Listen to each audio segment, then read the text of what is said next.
O te whatalo ka whaile mai maanga no tātunu ne whau a tātou whailoa ile nei aso whau le lofa maleanga leo le tua ma lo le soifua maua ma lo whau ile langi mai alo mai a o se whapoponga whai nei o tātou tala o mea na tutupu Samoa i le tautua ma le o nanga lau Samoa Entertainment.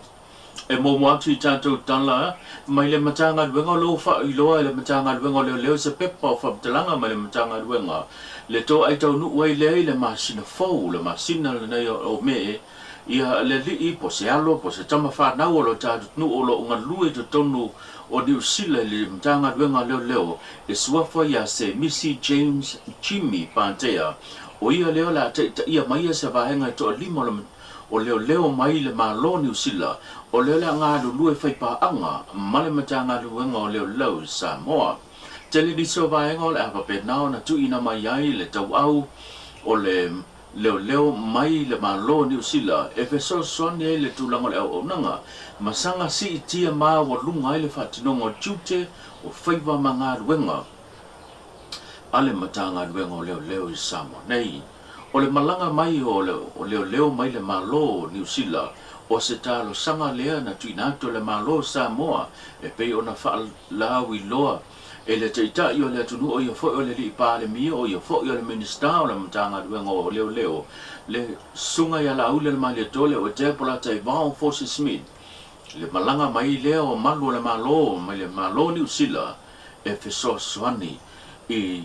tau mawhainga ma le whatinongo ngā duenga leo I Samoa o le si mafo anga o le awai mai po le malanga mai leo o malu fo le malo mai New Zealand o le sanga ngā lulue whaipa anga lea ma tātou leo I le tūlanga lava le whaalave lave leo wa 5 tau sanga e le I maua lava le tangata na maliwa I le tama onga le soa whai atu au malatino. Inisi o tātou tala o langona o fia ma loi mata o le fia ma le whanga e tia ina watau lau o le whamoe o whanau. Le na sao no iai ia mātua po le tina o le lii o John Duffy le na whaamniaina I pine auro ma ia whaatuwina fo I se taso matatia I le talonga o le sisi leo lo tali maloa I Samoa o se wirilinga le nei tala. Mona whakala o kone pen o te loko mai wana o te kamawhaina e se tāna mona pāra o te lima mai wana pāra ma se se wa I tono kamawhaina a o ngā loko pāra o lima na se anu wa ima ame ka loko pāra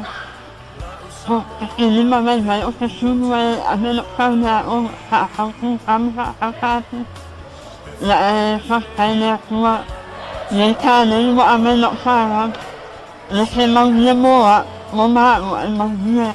wana o tukukuan. Mo siwi nga ko tsai le tu tsai sa moro ta ko ingo tsai foi na ma tu mo ingo le se mo ko sus tim sa mo litu kai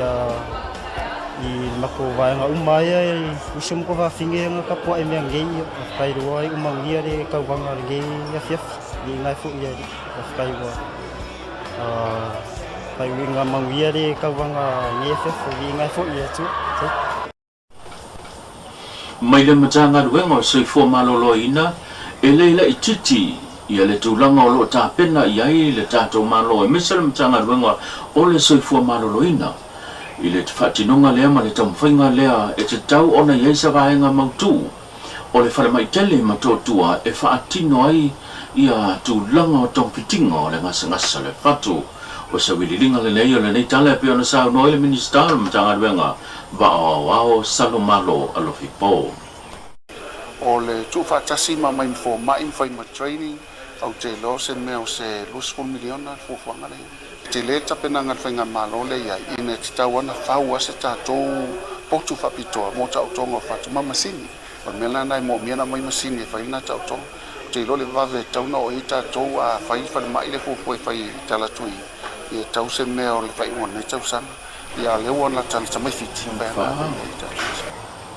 Inisio tātou tala o lo o iai I fafo hato Samoa ia le minista le matanga luenga o whatoanga ma whainga whaiwa le fionga fui mono ma iawa tito an safo mo le whanotanga ale FAO po malo leo lo la vea i le lio o le tulanga o le whaaputonga le FAO leo lo usuia lo awhia ia tunu Asia whapea fo'i i le Pasifika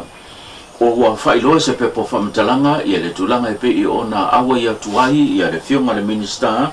o le whola sia lea o le whanatanga o le tulanga o tapen penanga ma fuafuanga le matanga ruenga o whatoanga ma whainga whaiva ai mai se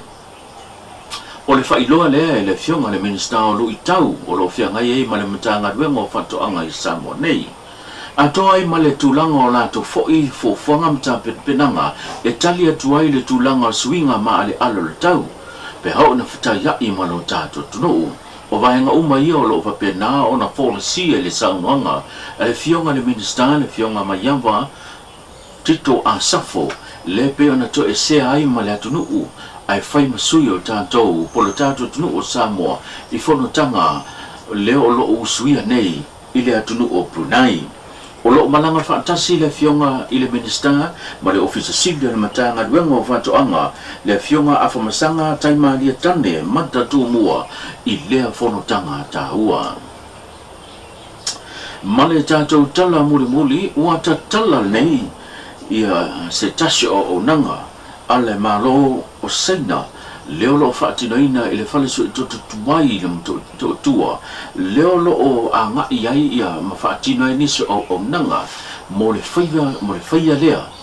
o le tūlanga o tong fitinga ia e talia tuai i le mamaru telo le atunu e mo o mia tele le tūlanga le pesoswani o se whapoponga le nei tala. O ngase le whai i tono le potu lea e tolu ia tuai ngā